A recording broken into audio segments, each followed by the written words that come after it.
Peace, family. Queen here. I wanted to bring to your attention an article that I came across on the Daily Huddle, and it really it says a lot as far as the sentiment of the people in the U.S. banking system, and I'm talking about the actual account holders, right? There's been $359 billion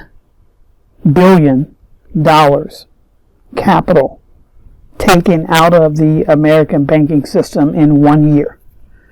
And this article titles New U.S. Banking Crisis All Too Likely in 2024. This is coming from an ex-IMF official. Okay? So just think about the title for a minute.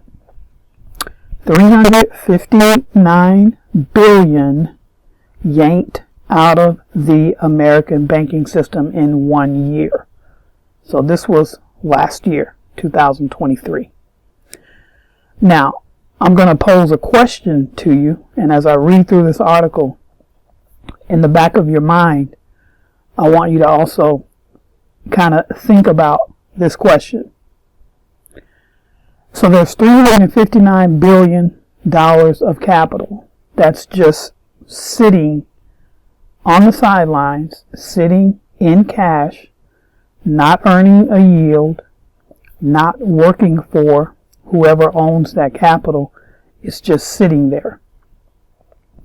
The question that I'm posing to you is, how long do you think that capital will just sit, 359 billion, will just sit between the mattresses of the account holders? Okay, now let's read this article. Alright, an International Monetary Fund insider says a new reckoning in the U.S. banking industry is all too likely. Desmond Latchman, former deputy director at the IMF's Policy Development and Review Department, says he expects 2024 to be a rough year for American banks. The Chinese state-run Xinhua reports. Says Latchman, quote, "It's all too likely that we will have another round of the regional banks crisis in 2024. All of this could pose a serious risk to the economic recovery."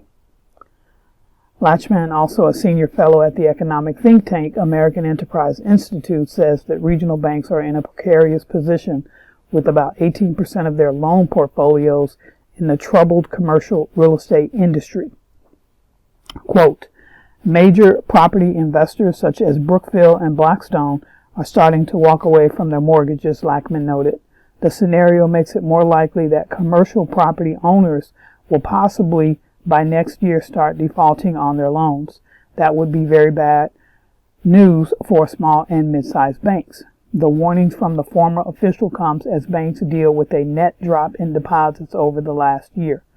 According to data from the St. Louis Fed, U.S. banks lost $359.32 billion in deposits between December 2022 and December 20th, 2023. A recent survey conducted by the Federal Reserve, which polled market professionals, academics, investment funds, and research and advisory firms, found that the U.S. banking industry was in a state of concern. You think? The participants say that while the sector may have withstood financial tremors in 2022, banks are still at risk of another crisis for two key reasons. Key reason number one, quote, "Although survey respondents noted the banking sector has stabilized since the period of acute stress earlier this year, many highlighted risk of renewed deposit outflows given that large portions of deposits remain uninsured. Many respondents continue to link risk of re-emerging banking sector stress to potential losses of CRE, which is commercial real estate exposures, particularly among smaller and regional banks." Okay. So, this is just a continuation of what small, mid-sized regional banks have been dealing with since 2022. since the government airdropped all of this capital from the COVID situation, right? And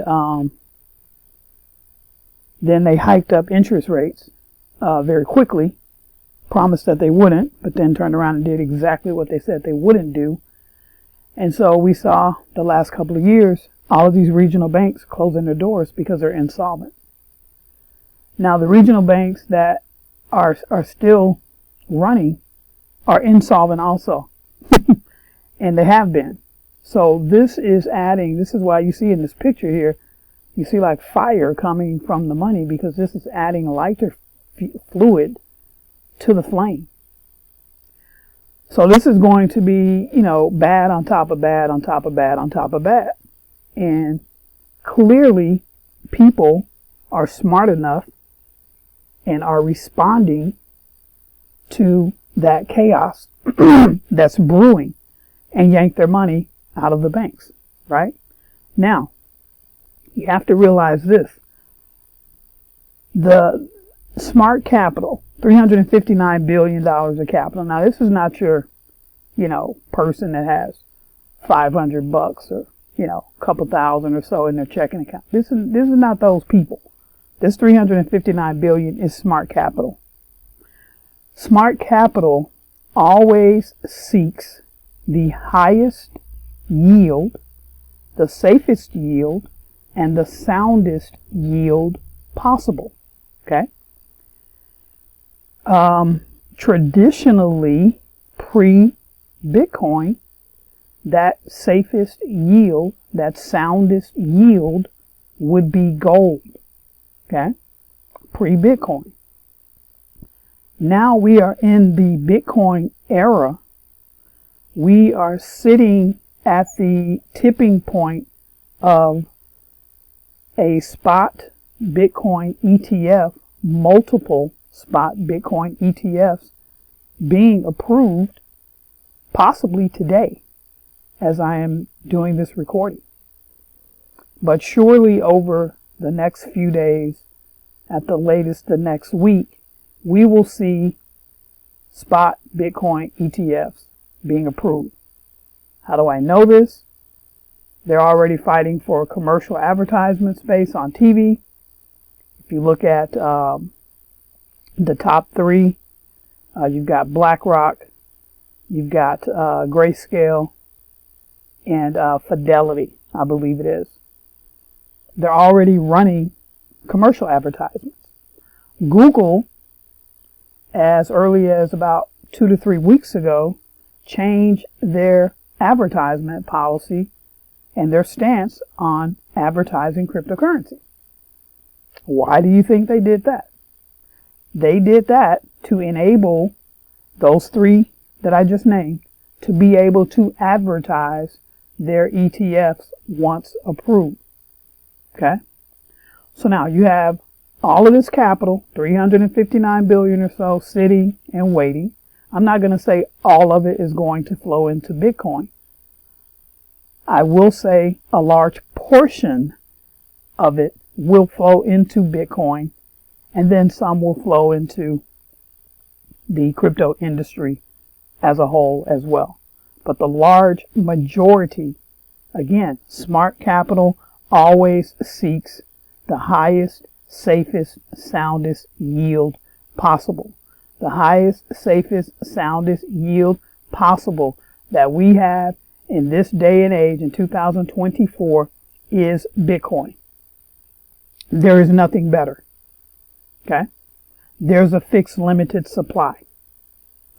When the Bitcoin ETFs are approved and all of this capital, right, starts getting Bitcoin exposure, that is going to increase the Bitcoin price so fast and so quickly that most average people will be priced out from ever owning even one Bitcoin. Right now, the Bitcoin price, they had that SEC hack or whatever on Twitter and inadvertently sent out a tweet yesterday that ETFs were approved. I don't know what that was. I don't know if that was inside manipulation. I'm guessing that's what that was. But we saw longs and shorts yesterday within a span of less than 10 minutes wiped out. Wiped out. So there is something going on here. There is a correlation. There is a connection between all of this. And that connection, in my opinion, is the big boys are clearing the runway so that they can come in and snatch up all of this Bitcoin. Now, how do you fit into that? Why would you even care about that? Okay.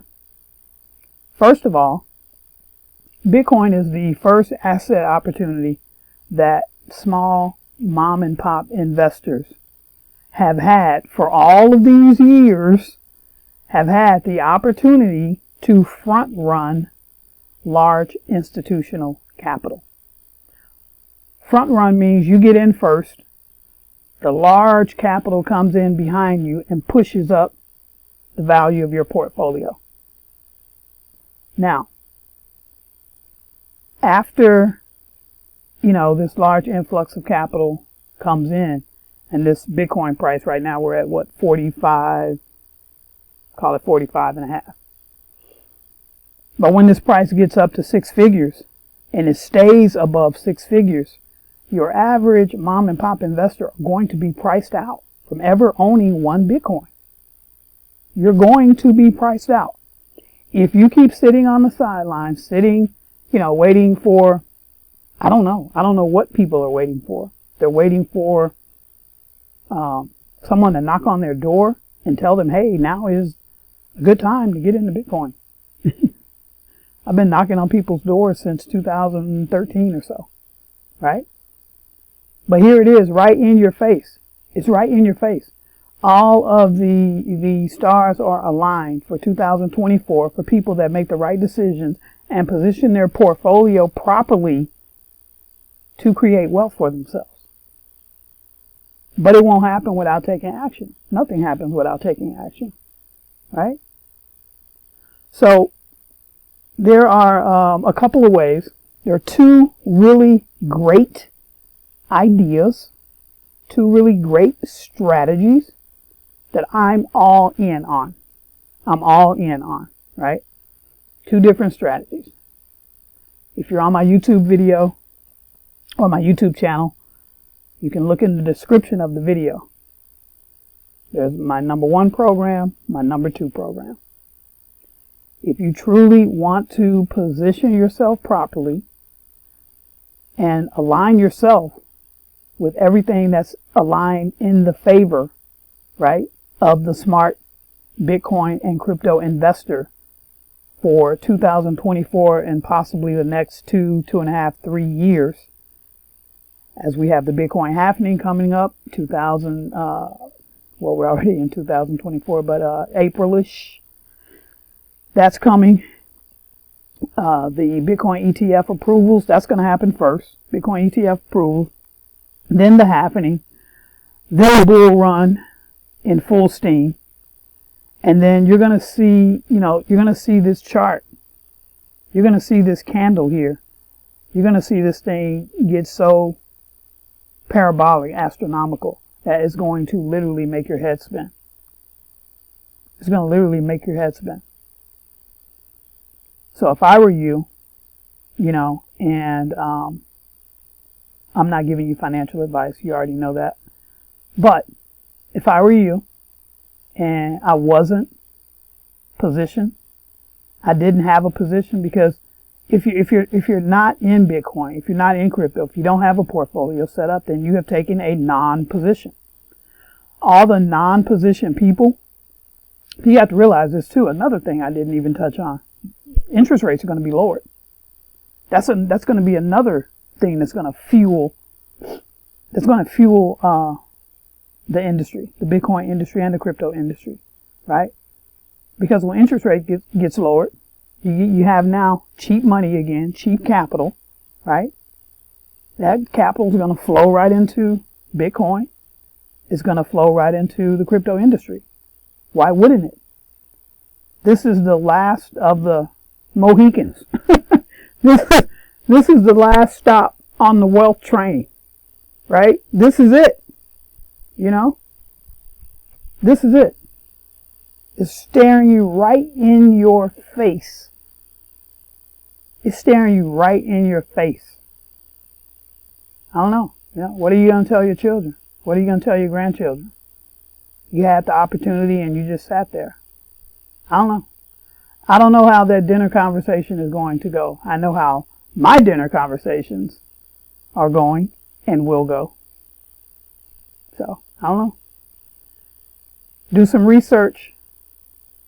Check some things out for yourself. Take a position. Take an active position, not a losing position. Peace, family.